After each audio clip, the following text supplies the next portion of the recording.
Hello friends good evening आसतु देखा मु आज बनई आलू आ पियाज रे मुसुमुसिया पकुड़ी खाइबा को स्वादिष्ट आ करबा को बहुत सहज मु यार रेसिपीटी आपण मानक देखैदेवी केमिति भाव में करछि।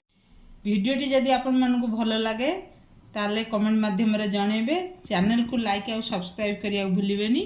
आसंतु देखिया केमिति बनैछि मुसुमुसिया आलू पियाज पकुड़ी।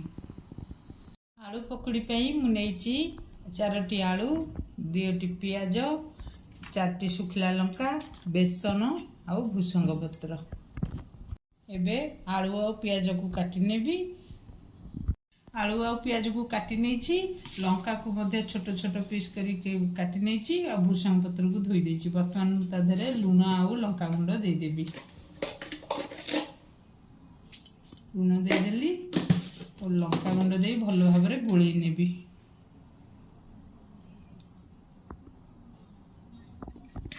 कड़ाई गरम हो गलानी।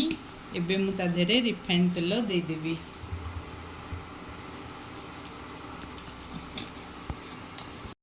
एबे सब को मु भल भाव में चकुटी नेबी।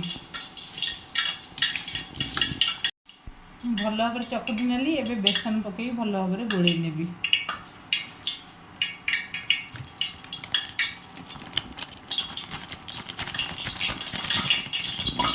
पकई भाव में मु चकुटी नेबी।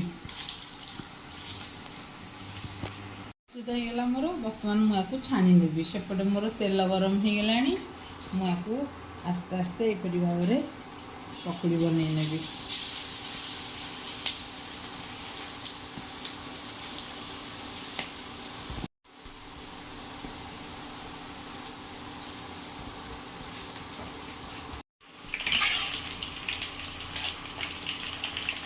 यपरी भाव में नौटे नवा।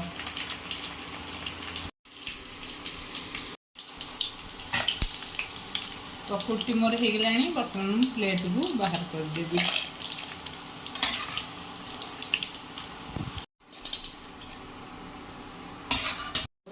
आउ पकुड़ी दे देबी।